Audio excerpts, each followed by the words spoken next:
हाँ भाई, सभी लोगों को नमस्कार। क्या हाल चाल है आप सभी के। स्वागत है आपका आपके अपने परिवार प्रेपकर में।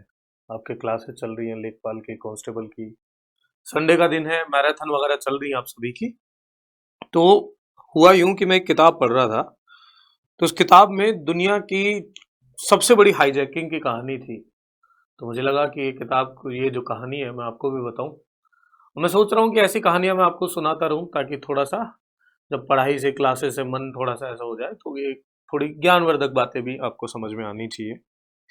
तो भाई, ये कहानी है जापान एयरलाइंस फ्लाइट 351 की। जापान की कहानी है। और कहानी का समय है 1970। अच्छा, 1970 का मैं आपको बैकग्राउंड बताऊं तो 1970 में जापान में बहुत सारे चेंजेस आ रहे थे। जापान में रेड आर्मी करके एक अलग से लोगों का समूह था, जो बड़ा त्रस्त था, परेशान था, जापानी सरकार के विरोध में था। और वो कम्युनिस्ट आइडियोलॉजी, जो साम्यवादी विचारधारा के प्रवर्तक थे, खास करके फिडलो कैस्ट्रो, जिन्होंने स्कूबा या बाकी के कंट्रीज में भी, क्यूबा वगैरह में भी फिडलो कैस्ट्रो ये बड़े फेमस थे। कम्युनिस्ट विचारधारा उस समय चरम पर थी, लोग विरोध कर रहे थे। अब क्या होता है, उस समय जापान की यूनिवर्सिटीज जो थी, महाविद्यालय जो थे, इन यूनिवर्सिटी के छात्र सबसे ज्यादा विरोध कर रहे थे और सबसे फ्रंट पर वही लोग चल रहे थे। अब होता क्या है कि मार्च 31 का दिन है, 1970 की बात है। एक टोक्यो से फुकुको जाने वाली फ्लाइट है। और इस फ्लाइट में लगभग 130 करीबन यात्री हैं। और ये फ्लाइट है फ्लाइट 351। अब हुआ यूं कि फ्लाइट ने कुछ समय ही बिताया होगा हवा में। फ्लाइट ने टेक ऑफ किया जापान से फुकुको के लिए। लगभग 20 मिनट के बाद एक आदमी आता है, टाकामोरा तामिया। और वो अनाउंस करता है कि देखो, ये फ्लाइट हमने हाईजैक कर ली है, मैंने हाईजैक कर ली है। तो सब लोगों ने देखा कि ये काहे चीज से हाईजैक करेगा, कुछ है ही नहीं। तो वो अपनी जापानीज स्वॉर्ड जो होती है, जो तलवार होती है, वो निकालता है, जिसे कटाना कहते हैं। ठीक है, वो निकालता है और अपने साथियों की तरफ इशारा करता है। और 8 साथी और उसके वो तलवार निकाल निकाल के खड़े हो जाते हैं चारों तरफ। अब जितने भी लोग थे, लगभग 130 के करीबन, ये परेशान। अच्छा, 122 इसमें यात्री थे, बाकी क्रू था। तो अब सबको लगा कि भैया हाईजैक हो चुका है, अब तो क्या ही कर सकते हैं। और उनके पास तलवारें हैं। देखो, दिलचस्प बात देखना कि ये लोग जब कॉकपिट खुलवाते हैं तो विमान उड़ाने वाला जो पायलट होता है उसको बोलते हैं कि यार क्यूबा ले चलो, हम हमने हाईजैक कर लिया है और ये फ्लाइट अब क्यूबा जाएगी। क्यूबा में चूंकि कम्युनिस्ट दोस्त हैं हमारे, बड़े अच्छा से वहां पे ट्रेनिंग लेंगे और आगे चलकर और भी कुछ करेंगे हम, क्यूबा ले चलो। और वो क्योंकि कम्युनिस्ट वाला जो मास था वो था क्यूबा में, तो इनको लगा कि भाई क्यूबा जाकर अपन चिल करेंगे, या क्यूबा जाकर दूसरे तरीके से हम विरोध करेंगे।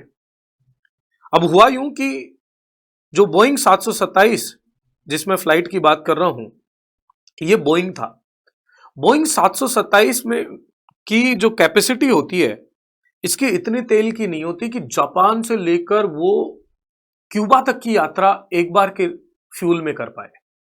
उन्होंने कहा भैया डोमेस्टिक कहीं घुमाना है तो मेरे को बता दो, मैं वहां रोक दूंगा, क्यूबा तो नहीं जा सकती है फ्लाइट, यार बोइंग है, छोटा सा इसमें तेल टैंक होता है, हम तो नहीं जा पाएंगे।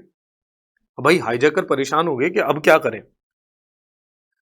तो उन्होंने सोचा कि चलो एक काम करते हैं कि प्योंगयांग नॉर्थ कोरिया ले लो। उस समय नॉर्थ कोरिया की मैं बात करूं तो जिमोंग उन जो है अभी, किंग योंग जिम, इनके दादाजी उस समय वहां के शासक हुआ करते थे। और वो भी कम्युनिस्ट विचारधारा, और जापान और उत्तरी कोरिया को तो आपस में चलता है, मतलब आपसी विरोध बहुत पुराना है। तो इन्हें लगा कि किंग योंग जिम के जो दादाजी हैं नॉर्थ कोरिया में, वो अपना स्वागत करेंगे, अपने को एक्सेप्ट कर लेंगे, और जापान से उसकी ज्यादा दूरी भी नहीं है। तो फिर से पायलट कहते हैं कि वहां जाने का भी तेल नहीं है। तो उसके पास का ही जापान में ही फुकुओका करके एक जगह है, फुकुओका। फुकुओका में रोक दिया गया प्लेन कि यहां तेल भरवा लेते हैं। जी ठीक है, तेल भरवा दिया गया।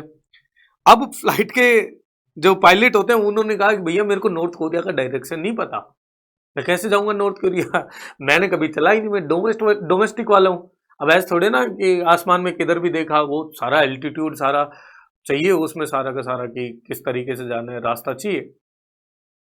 तो यहां पे फुकुओका में अब जापानीज, उस समय जापानीज सरकार तक ये बात पहुंच चुकी है कि ये फ्लाइट हाईजैक हो चुकी है।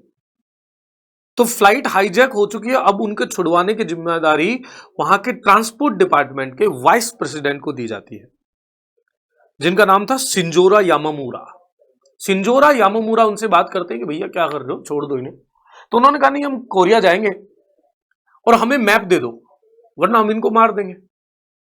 तो भैया इन्होंने एक मैप दिया, और मैप, अच्छा मैप जब वो खोला उन्होंने, फ्लाइट जब वहां से उड़ी नॉर्थ कोरिया के लिए निकलने लगे, तो जब उन्होंने खोला मैप, जब खोला तो वो मैप किसी किताब में से फाड़ा हुआ पेज था। मतलब सोच रहे हो तुम, फ्लाइट उड़ाने के लिए एक ऐसा मैप दिया जो किसी किताब का पेज फाड़ा हुआ है। वो किताब का पेज है, कैसे कोई पायलट उड़ा पाएगा उसको? उसमें एल्टीट्यूड नहीं, कोई मैपिंग नहीं, कोई ग्राफ नहीं, कोई लाइन लेंथ का, कोई डिस्टेंस का कोई पैमाना नहीं। फिर उन्होंने, जो पायलट थे, उन्होंने वो पलट के देखा, वो पेज, वो पर्ची पलट के देखी, तो उसके साथ एक छोटा सा स्लिप थी। छोटी सी स्लिप क्या थी? छोटी सी स्लिप ये थी कि हम आपको एक ये radio frequency, x radio frequency बताएंगे, इस पर अपने रेडियो को कर लो और जैसा हम बोलते जाएं वैसा करते जाना। अब भैया ये चिट्ठी कौन दे गया? तो असल में क्या हुआ, इन 122 लोगों में 2 लोग अमेरिका के थे, और अमेरिका की CIA इंटेलिजेंस एजेंसी जो है वो सतर्क हो गई, तो फुकुओका में पहुंच चुकी थी, और फुकुओका में वो उन्होंने एक ऑपरेशन चलाया। देखो कितना गजब का ऑपरेशन चलाया ये। अब फ्लाइट उड़ने रही है, ऊपर उड़ रही है। अब हुआ यूं कि साउथ कोरिया पे पहुंचे ये लोग, तो नॉर्थ कोरिया और साउथ कोरिया के बीच एक मिलिट्री जोन है, डीमिलिट्री जोन, DMZ जिसे बोलते हैं। अब डीमिलिट्री जोन जैसे ही सामने आया, पायलट ने कहा भैया इसमें तो नहीं जा सकते, क्योंकि इसमें तो मिलिट्री वालों को बिल्कुल अलाउ होता है कि वो मार भी देंगे, और आप पे कोई मिलिट्री वालों पे कोई कार्रवाई नहीं होती, क्योंकि उस डीमिलिटराइज जोन के ऊपर से आप फ्लाइट नहीं उड़ा सकते। इन लोगों ने कहा, ये 9 लोग जो थे, इन्होंने कहा अरे कोई नहीं, उड़ा दो, कोई नहीं, ऊपर से देखी जाएगी। नॉर्थ कोरिया, किम योंग जिम अपने ही है, मतलब उनका दादा अपने ही है, नॉर्थ कोरिया के प्रीमियर अपने ही है, कोई दिक्कत नहीं, उड़ा दो। तो सामने से 2 प्लेन आए, फाइटर प्लेन, और उनकी तरफ गोलीबारी करने लगी। गोलीबारी बेसिकली उनको समझाने के लिए कि डिमिलिटराइज जोन है, यहां से निकल जाओ। और अचानक से वो प्लेन हट गए, और अब ये, इनको ऐसा लगता है कि ये मिरिम एयरपोर्ट है नॉर्थ कोरिया में, उस पे उतरे। अब ट्विस्ट यहां आता है, देखो CIA ने कितना बड़ा गेम खेला। पता है आपको, जहां ये फ्लाइट उतरी थी, यहां नॉर्थ कोरिया, ये नॉर्थ कोरिया नहीं था। क्या हुआ था कि CIA अपने रेडियो पर जो डायरेक्शन दे रहा था, उससे उन्होंने वो साउथ कोरिया में ही उतरवा दिया। अब इन लोगों को यकीन हो कि ये नॉर्थ कोरिया है, तो भैया वहां पे एयरपोर्ट का झंडा बदल दिया गया, आसपास लोग आ गए, कार्ड ले लेकर उत्तरी कोरिया दिखाया, मतलब उत्तरी कोरिया के दिखाने की कोशिश करी, आसपास के स्कूल वाले बच्चों को नाच गाने के लिए वहां लेके आ गए। अब कहने लगे चलो उतरते हैं। लेकिन जैसे ही उतरने लगे, तो इन 8 लोगों को शक हुआ, 9 लोगों को शक हुआ कि यार ये नॉर्थ कोरिया नहीं है, क्योंकि नॉर्थ कोरिया के प्रीमियर का कोई फोटो नहीं है। फोटो होना जरूरी है भैया, नॉर्थ कोरिया में रहते हो और नॉर्थ कोरिया के हेड की फोटो नहीं हो, ऐसा तो नहीं है। तो उन्होंने 1-2 जनों से पूछताछ करी अपने, मतलब उसमें ही जिन लोगों को इन्होंने किडनैप किया, तो उनसे पूछताछ करी, तो उन्होंने यकीन दिलाया कि नॉर्थ कोरिया नहीं है, तुम्हें पागल बनाया, साउथ कोरिया में आ गए तुम। अब भैया इनके पास तो 122 लोग थे, इन्होंने कहा हम जान से मार देंगे इनको। तो जो जापान के वाइस मिनिस्ट्री ऑफ ट्रांसपोर्ट थे, शिंजिरो यामामूरा, याद करो ना, तो सिंजोरा यामामूरा ये कहते हैं कि देखो ऐसा है, तुम्हें वही तो चाहिए, गारंटी तो चाहिए। आप 122 इन लोगों को छोड़ दो, मैं तुम्हारे पास गारंटी के रूप में आ जाता हूं, और इसमें कोई प्ले नहीं है, कोई मैं नाटक नहीं कर रहा हूं, मैं आ जाता हूं तुम्हारी गिरफ्त में और तुम मेरे को ढाल बनाकर ले चलो। उन लोगों ने काफी जद्दोजहद के बाद उन लोगों ने बात मान ली, और जापान के वाइस मिनिस्टर ऑफ ट्रांसपोर्ट सिंजोरा यामामूरा को उन्होंने रख लिया और बाकी लोगों को जाने दिया। वहां से फ्लाइट उड़ती है और पहुंच जाती है नॉर्थ कोरिया। नॉर्थ कोरिया पहुंचने के बाद इनको लगा था कि भैया आराम होगा। नॉर्थ कोरिया में जाने के बाद कुछ दिनों बाद जो सिंजोरे यामामूरा थे, इन्हें छोड़ दिया गया, इन्हें वापस भेज दिया गया। नॉर्थ कोरिया और जापान की एक डील होती है, इनको वापस भेज दिया गया। लेकिन बाकी ये 9 लोग थे, इन्हें नॉर्थ कोरिया में ही उन्होंने बढ़िया आलीशान एक होटल, एक एरिया, एक कंपाउंड बना के दिया, मतलब एक सोसाइटी जिसमें ये लोग ही रहते थे और इनके लिए सारी सुख सुविधाएं थी। अब ये उधर नॉर्थ कोरिया के हेड से बोलते हैं कि सर क्यूबा जाना हमें। उन्होंने मना कर दिया कि अब क्यूबा नहीं जा सकते आप, आपने इतना बड़ा काम करा है, अब आपको नॉर्थ कोरिया के लिए काम करने, ऐसे ही काम करने, बहुत सारे ऐसे काम करने हैं। तो वो परेशान हो गए कि भैया अब जाएं तो जाए कहां, 20-25 साल के यूनिवर्सिटी के बच्चे, अब जाएं कहां भैया। एक दो उनमें भागने की कोशिश करता है तो नॉर्थ कोरिया के हेड उन्हें मरवा देते हैं, भागते हुए को गोली मार दी जाती है। एक थोड़े दिन बाद में थाईलैंड के अंदर नकली नोट चलाने के लिए जाते हैं नॉर्थ कोरिया की तरफ से। अब भैया ये लड़के कहते हैं जी हमें शादी करनी है, तो शादी के लिए अब लड़की नॉर्थ कोरिया, इन्हें जापानीज लड़की चाहिए शादी के लिए, और इनमें से एक दो की गर्लफ्रेंड भी हुआ करती थी, प्रेमिकाएं भी हुआ करती थी। तो फिर जापान में एक हंट चला नॉर्थ कोरियन इंटेलिजेंस द्वारा, जिसे कहते हैं ग्रेट वाइफ हंट।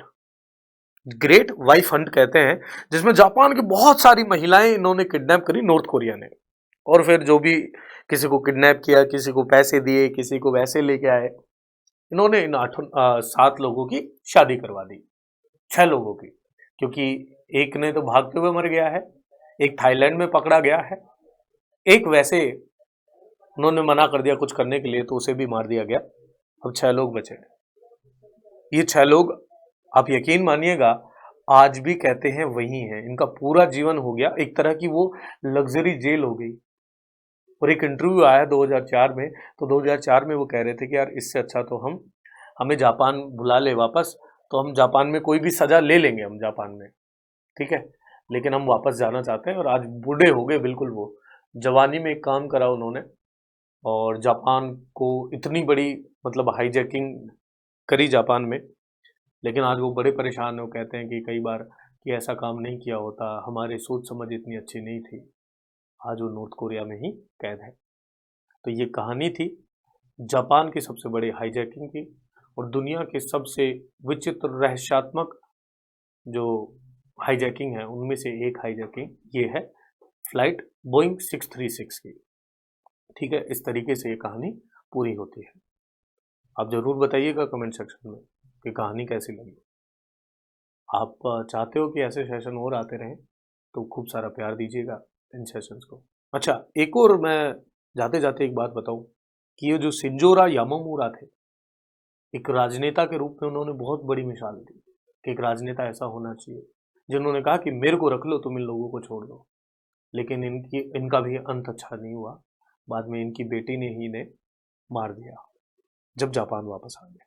तो ये कहानी थी जापान की, ये कहानी थी एयरप्लेन हाईजैकिंग की, ये कहानी थी कि किस तरीके से एक गलती जीवन भर आपको परेशान कर सकती है, इतनी बड़ी समस्या में डाल सकती है। इसी तरीके से अपना प्यार देते रहिए। मिलते हैं आपको अगली बार किसी और कहानी में। तब तक के लिए धन्यवाद, बाय बाय। जिन्होंने लाइक नहीं करा लाइक कर लीजिएगा, जिन्होंने शेयर नहीं करा शेयर करिएगा, और सब्सक्राइब जरूर कर लीजिएगा चैनल को। धन्यवाद।